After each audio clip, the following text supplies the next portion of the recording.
Chapter 7. Nothing stays the same, the gods of chaos and transformation. 1.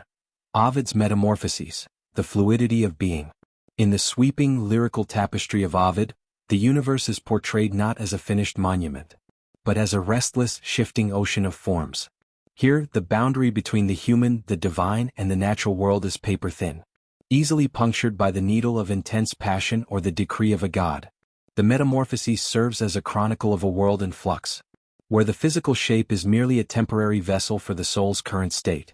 Consider the harrowing flight of Daphne, whose frantic prayer to escape the lust of Apollo results in her skin hardening into bark, and her outstretched fingers blooming into the emerald leaves of the laurel.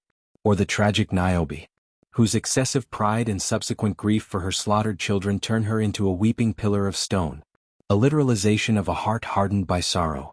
These transformations are not mere fairy tales. They are the Roman realization that nothing perishes, everything changes. In Ovid's world, a god can descend as a bull, a swan, or a golden shower, suggesting that the divine essence is too volatile to be contained in a single form. Duality here is the tension between the eternal soul and its ever-changing mask. 2. Loki, the shapeshifter and the catalyst of chaos. In the cold, jagged landscapes of the prose Edda, duality finds its most cunning and terrifying incarnation in Loki. Neither fully an Aesir god nor a frost giant, Loki occupies the in-between. He is the master of the skin-changing of the north, a shapeshifter who has worn the forms of a mare, a seal, a fly, and a haggard crone, to navigate the political and spiritual crises of Asgard. Loki is the shadow that gives the light of the gods its definition. He is the necessary evil within the divine order.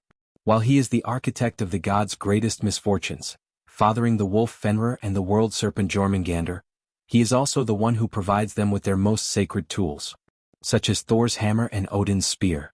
His duality is a moral mirror. He represents the cleverness that can build a world, and the malice that can burn it down. In the Norse mind, Loki is a reminder that the seeds of the world's destruction are hidden within the very intelligence that protects it. 3. Vishnu's avatars, the descent of the infinite.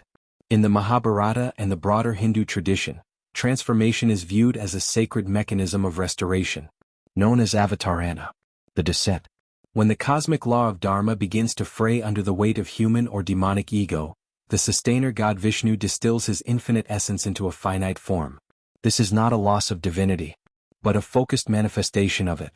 The cycle of Vishnu's 10 avatars tracks the very evolution of consciousness, from the aquatic silence of Matsya, the fish, during the Great Flood, to the chthonic strength of Kurm, the tortoise, and finally to the sophisticated, tragic heroism of Rama and Krishna.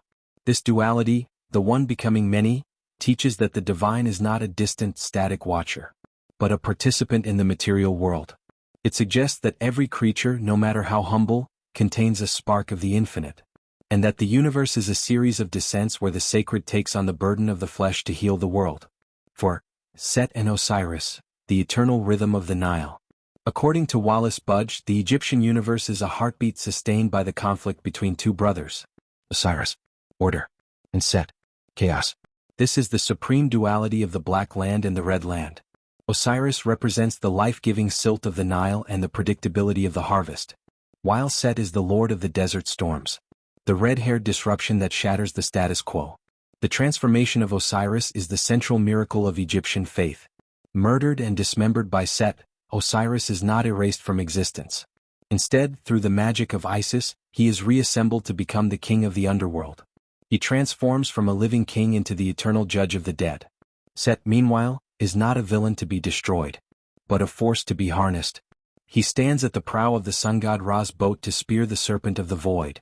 Their relationship proves that life requires the death of the old to bring about the resurrection of the new, and that the desert and the river are two halves of a single, divine breath. 5. Shamanic totemism, the animal double of the steppe. In the foundational myths of Turkish mythology explored by Bahattin Ojal, transformation is the bridge between the human soul and the ancestral spirits of the wilderness. The concept of the soul double, Eula, suggests that every great hero or shaman possesses an animal counterpart in the spirit realm. This is not a punishment as in Ovid, but a gathering of power. The most sacred of these transformations is the connection to the Bozkurt, the gray wolf. A hero does not merely act like a wolf. In moments of divine inspiration or cut, he becomes the wolf. gaining its instincts, its speed, and its connection to the sky god. This duality is also seen in the legend of the girl who becomes a swan, or the warrior who takes the form of a bear to defend his tribe. To the Turkic mind, the universe is a vast forest of spirits, where changing one's skin is a way of returning to the source of all life, emphasizing that man is never truly separate from the creatures that share the earth under the eternal blue sky.